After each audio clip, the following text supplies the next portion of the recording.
All right, y'all, what is up? Welcome to the channel. We're going to go for a quick ride today, and it's an important ride because I'm officially endorsed. Yes, I'm endorsed in the state of North Carolina as a legal rider. I have passed the MSF course, so let's go ahead on this ride and talk a little bit about the MSF course, my experience with it, as well as some of my thoughts after initially taking it, and a little bit too about what you can expect if you are about to take it. So yeah, we're gonna take off here out of the neighborhood. Beautiful day in North Carolina. A little hot, but actually it's this morning's a little cooler. It's in the 70s or 80s, which is nice. Gonna creep up to the high 90s though later, so it's about to get real.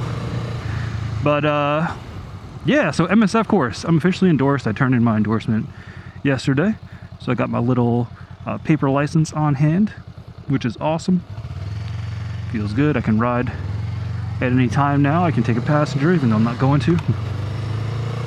My wife is terrified of the bike, so that won't be happening anytime soon. But yeah, I don't have to worry about renewing my permit every year or whatever. And I was able to do this by getting endorsed through passing the MSF course. All right, so let's talk about my experience with the MSF course, what it was like for me. I took mine at a community college in North Carolina, up by the Virginia border. It's offered by a number of dealerships too. I think Harley offers it, most of their dealerships. Harley's is a little more pricey for whatever reason, you know, because Harley Davidson, I guess. It was about 350 bucks. The one at my community college was 175, I think, 150. I'll edit the price and show it in the video. But anyway, when you sign up, you pay the fee, then you get an email, like a welcome email telling you what to expect with the dates you're going to be attending, the time frames, all that good stuff. And in North Carolina, they sent you an e-course. So you take this e-course, takes about 5 hours. Bunch of good information in there about riding, how to shift, how to handle the motorcycle, you know, all that typical stuff. So yeah, you complete that, and then you go to the course. The course dates are whatever date you signed up for. For me, it was a Saturday and Sunday. I believe they do some during the week as well. But the schedule that they sent on paper was 8 to 6 p.m. Saturday and Sunday. It ended up being more like 8 to 4, I'd say on average. We got out pretty early both days. So yeah, when you get there, or when I got there on Saturday, we started in the classroom, signed waivers, went over expectations, did some introductions and icebreakers, typical stuff, you know, you would do when starting a new class. And then from there, you immediately go out onto the track or the course or whatever you want to call it, you know, the parking lot, where they have all the lines and cones set up. And from there, you start riding pretty quickly, and you're riding really the rest of the time. So, and they take you out there, the bikes are lined up, you pick your bikes. I rode a Honda CBR for the weekend, which was cool, different kind of bike than what I normally ride, a Honda Rebel here. Had to get used to that for sure. If you're going into the MSF course and you have a bike you're used to riding, expect there to be a slight learning curve. The friction zone is going to be different, and the feel of the bike is going to be different for sure.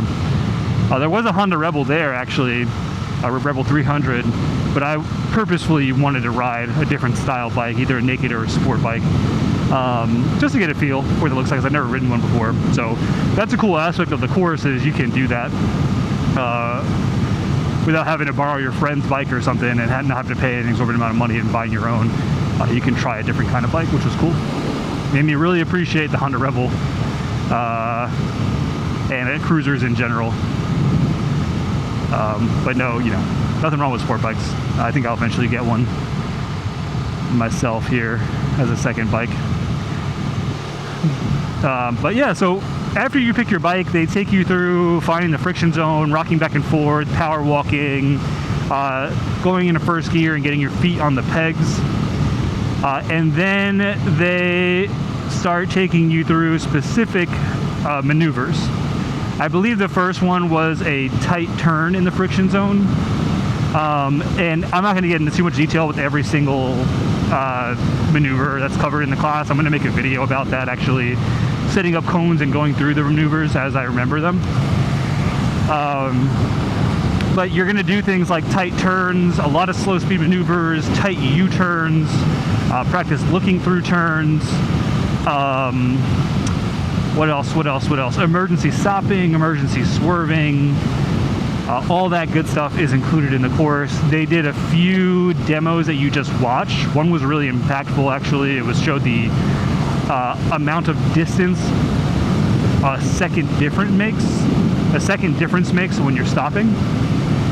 So basically they had this set of cones, and one of the instructors drove up to about 15 miles an hour, stopped at the cones when they hit the cones, and then they stopped a second. They did it again, and they stopped a second after they hit the cones, and the difference was like 10 feet of stopping distance, which was eye-opening. That's actually why I took the cell phone mount off of my handlebars. I also wasn't really using it anyway, but just to avoid kind of looking down, you know, while I'm driving in traffic. But yeah, so they did all that, and then and the second day, you're on the course all day, on the track all day, and you're going through a few new maneuvers. I think that's when they introduced the emergency swerving and emergency braking, as well as some higher speed. You can get in a second gear if you want to, straightaways around the parking lot. So that was fun. Actually got in trouble for going too fast in that one. You know, having ridden on my own for a while before the course itself, one of the biggest struggles for me was chilling out. I wanted to let that CBR rip so bad. And one of the instructors actually yelled at me, and she told me, we need to practice self-restraint, or something along those lines. So I was a good boy for the rest of the time after that. But yeah, so, but she was cool though. Both my instructors were awesome. But anyway, yeah, so then you do a review of what's gonna be on the riding test. They don't tell you exactly, but they say, you know, we're gonna do a mix of everything we've covered so far, and all of these individual pieces are gonna be on the riding test. And then there was the riding test itself. So I took this in 2026. If you're watching this in 2027, 2028, 2029, it could be different. But in the riding test, it consisted of five different maneuvers. The first maneuver was stopping, kind of like we're doing right now, and turning sharply right into a box, a square box they had. Boxes are only square. That was redundant, but into a square they had painted on the floor. And you, from that square, you turn around within the square, make a U-turn, and then stop in a small box.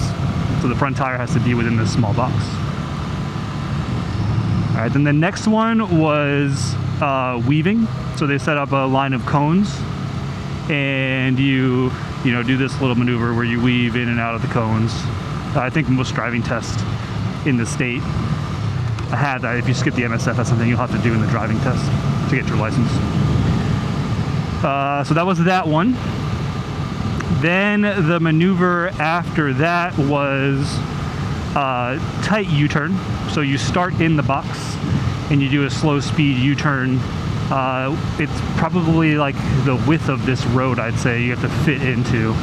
And they'll dock you points. You're doing it from a stop, which makes it more difficult because you're doing slow speed, so you have to kind of play with the friction zone if you want to be smooth. They'll dock you points if your foot hits the floor. They'll dock you points if your tire hits the line. And after that was emergency stopping. I'm kind of giving you everything on the test here, so if you're preparing for it, you know kind of what to expect. That's going to be a straight line. They force you, or they require you to go at least 15 miles an hour. They said 12, I think it's 12 actually, 12 to 20 miles an hour. And you have to go in a straight line at that speed and pass the cones, but you cannot slow down before the cones. So once your front tire passes the cones they set out in the straight line, then you have to apply your rear brake, front brake, and stop. So that one they will dock you points for anticipation if you stop ahead of time or start slowing down before you get there. All right, then the second to last one was emergency swerving. So again, straight line, 12 to 18 miles an hour. The instructor is standing at the end, and there's a box, and you have to, the instructor is going to tell you what direction you have to swerve in real time. So you're driving, looking at the instructor, then they raise one of their hands, and that's the direction you have to swerve. Then you hit the first set of cones. Once you pass those cones, you swerve around the box, and you cannot slow down. Otherwise, they'll dock you points for anticipation. All right, and then the last and final maneuver was a box around the parking lot. You start in one corner, you drive to a turn, you do a sharp turn, then you go straight line down, and in the straight line down, you have to go at least 20 miles an hour. Then from that straight line down, you're going to go into a turn, you're going to stop. And then you make that turn, and then from that turn you're gonna make a wide U-turn, if you will, more of just like a regular turn, kind of like, you know, what I'm doing right now, and that's gonna bring you into an S-turn track, and you follow that S-turn track, and again you get dock points if you stall the bike, if you put your foot down, if you ride on the line, or what have you. Then after that, you line up the bikes. They don't tell you if you pass or fail. You just go into the classroom and you take the written exam. The written exam was 25 questions. Most of it is common sense stuff, but some of it was like specific terminology you should memorize. That's also common sense, but you just have to use the terms. Like one of them is, see, I already forgot the term, but it's called like rider positioning or something, and it basically means where you are on the road to make sure other cars can see you, right? Presentation, rider presentation. So just stuff like that, you have to memorize the terms. It's all stuff you're probably doing if you're a rider already. You just have to know the terminology. And then yeah, then the written exam is done. Then they call us out to the hallway one at a time, and they told us the results of the riding test and the results of the written test, and if we passed or not. Your boy got a perfect score on the riding exam. Not sure what I got in the written exam, but I know I passed because I got my little card. But once you pass, you then get your endorsement card, and you take that endorsement card to the DMV. If you already took the permit exam, the written exam at the DMV, and you have your permit already, you don't have to take the written test at the DMV. If you did not get your permit, you're going to have to take a different written test at the DMV. For in the state of North Carolina anyway, not sure what it's like in other places. So just be mindful of that, and the content on the written exam, again, as I said earlier, is different at the DMV than what's on the MSF. MSF is all about safety. The DMV is all about, accidents, how to prevent accidents, which is also safety, but where accidents occur the most, which is intersections, how DUIs impact crash statistics. Half of all crashes involve alcohol of some sort, stuff like that. I'll link in the description this site that I subscribe to that had these like pre-built flashcards for it, and you can use this for any state because each state's questions are probably slightly different. But I used that to memorize the permit test questions, and it was really easy. But then yeah, you turn in that endorsement. I already had my permit, so all I did was walk into the DMV, wait for a couple minutes. They took me to the front desk, or took me to the booth, and then I turned in my paperwork, and they printed out my temp license and told me I was officially endorsed. And to be careful, young man, which I promised the MV lady I will be careful. So, yeah, so that's that. That was the MSF course. Highly, highly recommend. Everyone takes it. You know, it's not that expensive. If you made the purchase, or if you're thinking about buying a bike, $100 investment is not that much. You're going to be buying $600 helmets, $200 to $500 jackets, $200 pants, right? You're going to be spending a shitload of money. So at least invest in some safety knowledge. If things are tight, if you were gifted a bike and you know you got some cheap used gear and you can't really afford MSF course, or you're in a rural area and you can't find one, I will say, you know, you can go on YouTube and you can find a lot of knowledge, a lot of the same knowledge you get in the MSF course. The only downside to doing it that way, though, is that you don't get the instructor feedback, and you don't get to hang out with cool riders, you know, that are new to the game like you are. That was probably one of the most enjoyable parts, was just shooting the shit with the instructors and the other riders that were there. I met a bunch of cool people, and it was cool just riding motorcycles with a group of newbies all weekend, you know, sharing stories. And it was also really cool, man, watching riders who had never ridden before. I'm gonna buy some more time here, turn left. But it was also cool watching riders who had never ridden before, like never ridden before at all, never sat on a motorcycle or shift gear or found the friction zone, like for the first time hopping on the bike in the course in front of all these people and not knowing what to do and holding up the line and going slow and struggling, right, initially. And I remember sitting watching some of these people and I'm like, damn, these people are gonna fail, like this is crazy. But dude, by like the end of the first day, it was crazy how quickly people were improving. And there was one person in particular that I thought had no chance, just because, you know, they were so brand new, like doing it for fun, had no intention of buying a motorcycle. It seemed like they were just kind of there just to be there. They didn't come with a helmet or any kind of safety gear. They had to provide it all to them. And she really struggled on the first day, and I'm like, damn, I don't think she's gonna make it. And dude, by the end, when we got to the exam, she crushed it. She crushed it. It was wild, and she ended up passing. So, you know, if you are a new rider and you've never been on a motorcycle before and you want to start with the MSF course, if you get good instructors like I had, that are patient with you and that will pull you aside and actually teach you. Some instructors I've heard are assholes, and they'll just be like, no, you can't do this, it's not for you, and kick you out of the course. But if you get good instructors, man, it can be really valuable. It can be really valuable. And it was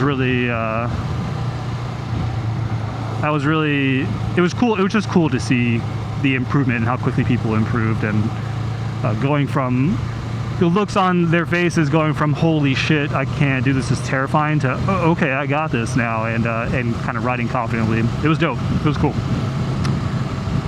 So yeah, the other piece I was going to say too, if you're a new rider, some people I've read when I was kind of preparing to get my first bike and stuff, I was reading things and watching a lot of videos, and a lot of people are like, don't buy a motorcycle until you take the MSF course. And I'm not so sure I agree with that. I am glad that I got some miles under my belt before the MSF course. And everybody's different, so this isn't like, you know, my word isn't better than anybody else's. But for me personally, I feel like I would have gotten self-conscious struggling in front of everybody, because a lot of the stuff in the MSF course, you're kind of taking turns and you're being watched the whole time by instructors, by your peers. Let me pull up here. But you're being watched the whole time by instructors, by your peers, and if you're going slow, you're holding everybody else up. And I'd say, at least in my class, most people had some kind of riding experience already. So a lot of us were kind of going through the exercises fairly easily. So the people that were brand new were holding up the line at times, and people were sitting around watching them, and everybody was cool. Nobody complained or anything. But just knowing myself, I definitely would have gotten self-conscious, and it might have taken me out a little bit, and I think it has the potential to turn you off from riding if you go there and you feel like you are a burden on everybody else. And if you get an asshole instructor on top of that, it can really turn you off from the sport. So I would say, if you have the money, you're gonna buy a beginner bike. You can buy a used bike that's decent, like a Honda Rebel 300 for like $2,000, $3,000 used. If you're a good negotiator, you probably even cheaper than that. Not a huge investment.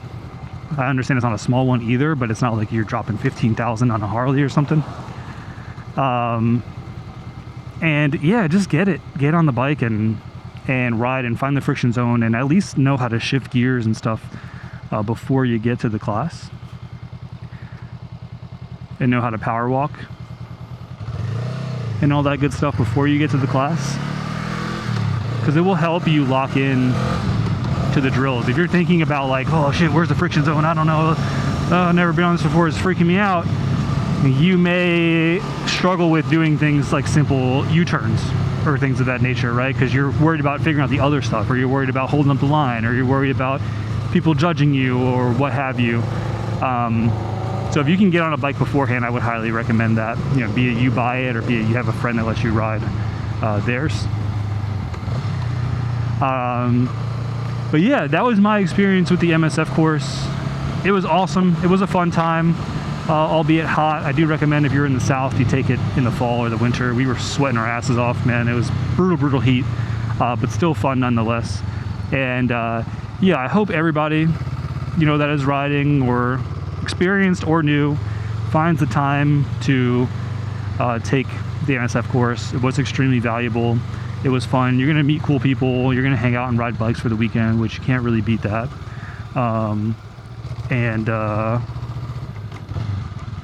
And yeah, I'm going to pull up here. Let's go ahead and get right there. But yeah, I hope you found this video insightful. Again, I'm going to go ahead and do a my own kind of course and drills where I'll take you through what to do in the MSF course and how to prepare for it. But those are my thoughts on the MSF. Glad I did it. I'm fully endorsed now, and I'm official. So y'all, thanks for watching as always, and I will catch you on the next ride. Peace.